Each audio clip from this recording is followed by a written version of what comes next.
Political या governance को लेके, और उन वर्किंग ग्रुप्स के हवाले से जो मेजर्स उठाए गए आज भी उनका मुकाबला नहीं है। कश्मीरी पंडितों को वापस लेने की बात तो बहुत की गई होगी, लेकिन अगर अमली जामा उसको पहनाया गया कभी, वो डॉक्टर मनमोहन सिंह साहब के दौर में, जब उस वक्त हमारी कोalition सरकार के वक्त में उनके लिए नौकरियों का रिजर्वेशन करके हमने उन्हें तैयार किया कि वो वापस कश्मीर जाएं और वहां पे दोबारा बसें। जिस तादाद में उस वक्त वो गए, दोबारा वो फिर हमने देखा नहीं।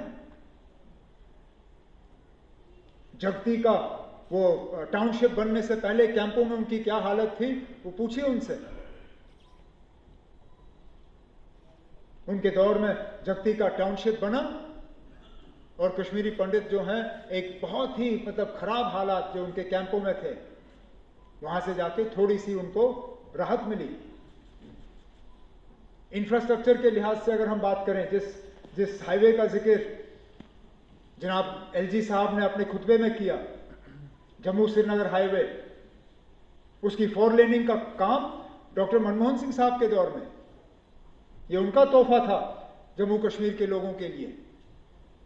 आज जब हम इंतजार कर रहे हैं वजीर आजम साहब का कि वो आए, लेकिन शुरुआत कश्मीर को बाकी मुल्क के साथ जोड़ा गया जब बानिहाल का टनल मुकम्मल हुआ और रेल वहां से गुजरी। तब मैं उस वक्त ट्रेन पे डॉक्टर मनमोहन सिंह साहब के साथ था।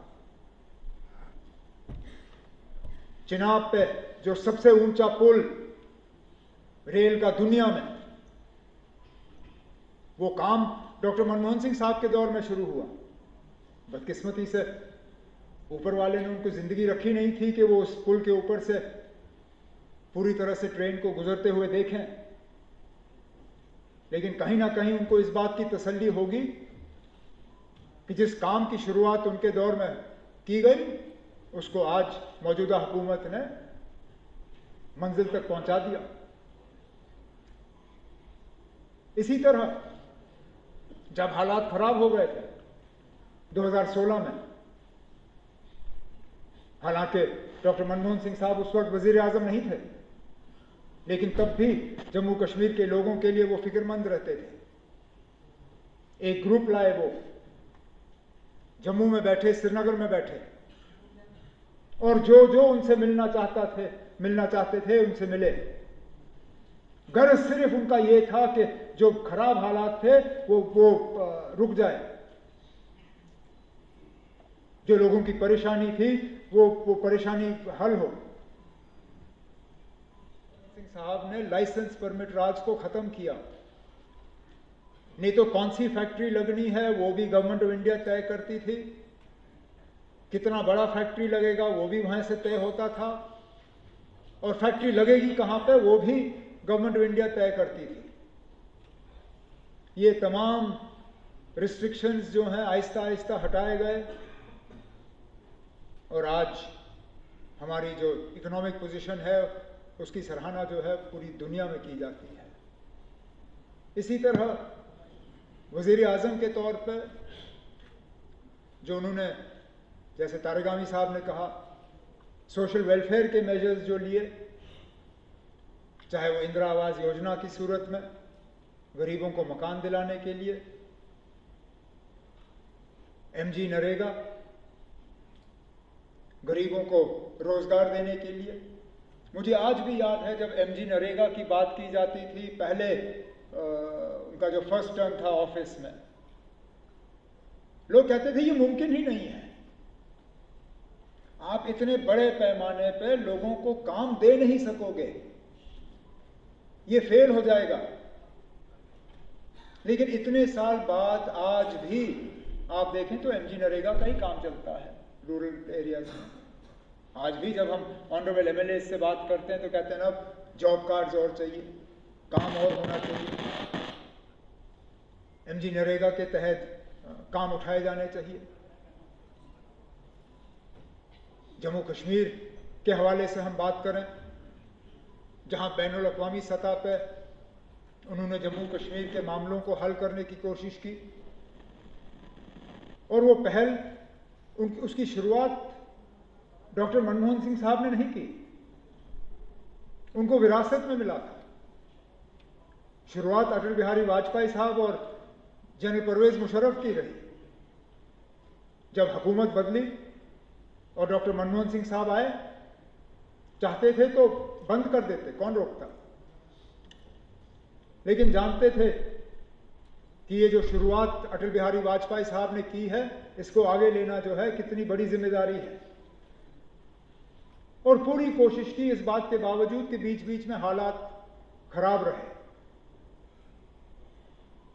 शायद अगर मैं ये कहूं कि जितना हम करीब दोनों मुल्क इस मसले को हल करने पे आए थे, उस दौर डॉक्टर मनमोहन सिंह साहब और जनरल परवेज मुशर्रफ के दौर पे मुझे नहीं लगता है मैं अपनी जिंदगी में दोबारा वो दौर देखूंगा। जम्मू कश्मीर के अंदरूनी हालात को अगर आप देखें तो कहां कहां गिने। जब 2010 में हालात खराब हुए, जम्मू कश्मीर के लोगों के जख्मों पर मरहम लगाने के लिए वर्किंग ग्रुप्स कायम हुए।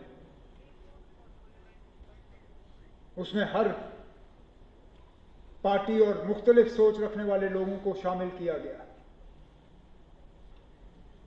और आज भी वो वर्किंग ग्रुप्स जो है मायने रखती हैं। कहा कि मैं मान के चलता हूं कि history will be a better जज of me than contemporary times, और शायद वही हुआ। इतने साल बाद शायद आज हमें एहसास है कि वो कौन थे जो 10 साल इस मुल्क के वजीर आजम रहे। कौन सा दुनिया का लीडर ऐसा नहीं है जो उनकी इज्जत नहीं करते थे। अमेरिका से लेकर बरतानिया, बरतानिया से लेकर जापान,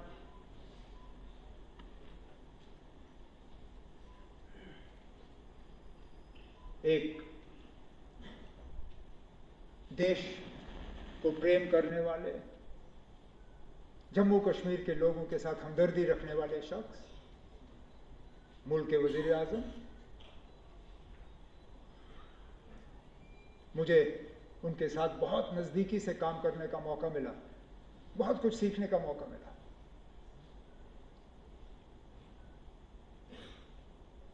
कभी ऊंची आवाज में बात नहीं की,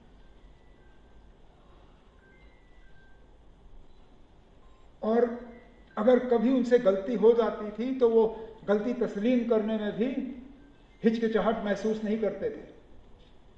मुझे आज भी एक वाकया याद है जिसका मैंने कभी इससे पहले शायद जिक्र नहीं किया होगा।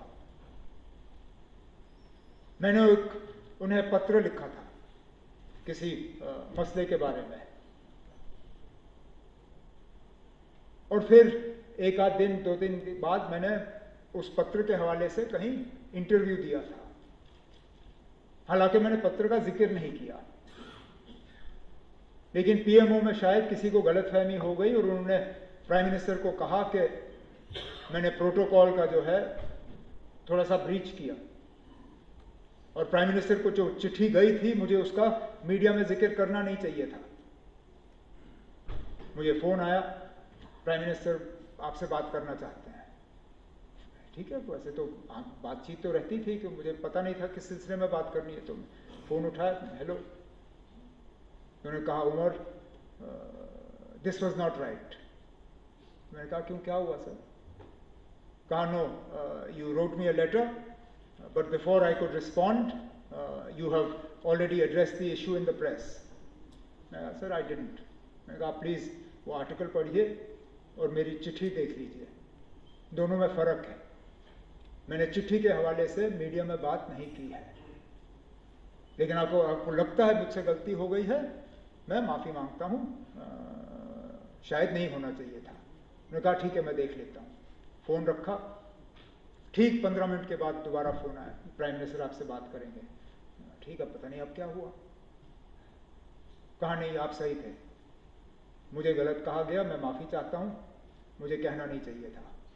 आई apologize, you were not wrong. Phone रखा। वज़ीर आज़म साहब